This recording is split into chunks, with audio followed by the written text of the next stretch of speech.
नमस्कार दोस्तों, आशा है कैसे हैं आप। मस्त होंगे, ज़बरदस्त होंगे। आज हम आपको कुतुब मीनार घुमाने लेके आए हैं और कुतुब मीनार आपको दिखाने वाले हैं। पूरा दर्शन कराने वाले हैं, टिकट से लेकर क्या-क्या है यहाँ पर सबके बारे में दिखाने वाले हैं। चलिए।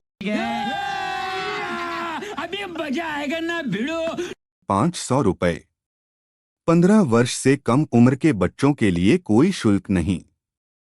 समय स्मारक साप्ताहिक रूप से सुबह 7 बजे से शाम 5 बजे तक खुला रहता है। इतिहासकार मानते हैं कि कुतुबुद्दीन ऐबक के नाम पर ही इस मीनार का नाम पड़ा, जबकि कुछ बताते हैं कि बगदाद के संत कुतुबुद्दीन बख्तियार काकी के नाम पर इस मीनार का नाम कुतुब मीनार पड़ा। यह भी कहते हैं कि अरबी में कुतुब को एक धुरी, अक्ष, केंद्र बिंदु या स्तंभ या खंभा कहा जाता है। कुतुब को आकाशीय, खगोलीय और दिव्य गतिविधियों के लिए प्रयोग किया जाता है। इस प्रकार कुतुब मीनार का अर्थ खगोलीय स्तंभ या टॉवर होता है। हिंदू इतिहास के अनुसार एक कुतुब मीनार के संबंध में प्रो एम.एस. भटनागर गाजियाबाद ने 2 लेख लिखे हैं, जिनमें इसकी उत्पत्ति, नामकरण और इसके इतिहास की समग्र जानकारी है। इनमें उस प्रचलित जानकारियों को भी आधारहीन सिद्ध किया गया है जो कि इसके बारे में इतिहास में दर्ज हैं या आमतौर पर बताई जाती हैं। उन्होंने इस अद्वितीय और अपूर्व इमारत के बारे में सच्चाई जाहिर करने का दावा किया है और इससे जुड़ी सभी भ्रामक जानकारियों, विरोधाभासी स्पष्टीकरणों और दिल्ली के मुगल राजाओं और कुछ पुरातत्ववेताओं की गलत जानकारी को उजागर किया है। 2. यह मीनार वास्तव में ध्रुव स्तंभ है, या जिसे प्राचीन हिंदू खगोलीय वेधशाला का एक मुख्य निगरानी टॉवर या स्तंभ है। 2 सीटों वाले हवाई जहाज से देखने पर यह टॉवर 24 पंखुड़ियों वाले कमल का फूल दिखाई देता है। इसकी एक एक पंखुड़ी एक होरा या 24 घंटों वाले डायल जैसी दिखती है। 24 पंखुड़ियों वाले कमल के फूल की इमारत पूरी तरह से एक हिंदू विचार है। इसे पश्चिम एशिया के किसी भी सूखे हिस्से से नहीं जोड़ा जा सकता है, जो कि वहां पैदा ही नहीं होता है। मीनार पर अंकित कुरान की आयतें एक जबरदस्ती और निर्जीव डाली हुई लिखावट है, जो कि पूरी तरह से हिंदू डिजाइन के सुंदर चित्रवल्लरी वाली धारियों पर ऊपर से लिखी गई हैं। 4. इस इमारत की लंबवत प्रोजेक्शन लाइंस, जो कि टॉवर की प्रत्येक स्टोरी के शीर्ष पर बनी पत्थरों पर बारीक कारीगरी के मध्य बिंदुओं से लेकर इसके आधार पर बने क्षैतिज समधरातल पर एक कमल के फूल का निर्माण करते हैं, जो कि टॉवर शीर्ष के ऊपर आसमान से देखा जा सकता है। ध्रुव स्तंभ का यह कमल के रूप में उठा हुआ भाग अतीत के किसी वास्तुविद या पुरातत्ववेत्ता के द्वारा सोचाया बनाया नहीं जा सकता है।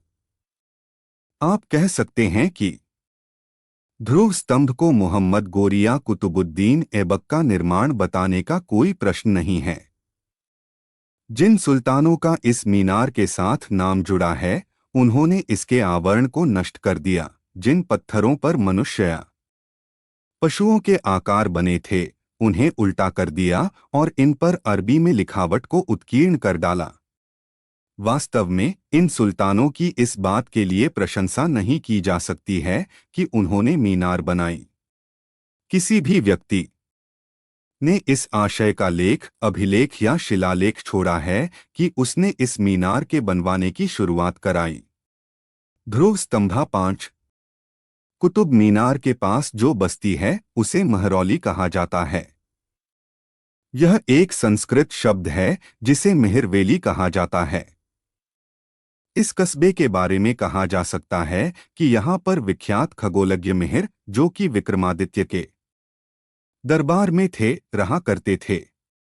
उनके साथ उनके सहायक, गणितज्ञ और तकनीकविद भी रहते थे। वे लोग इस कथित कुतुब टॉवर का खगोलीय गणना, अध्ययन के लिए प्रयोग करते थे। 6.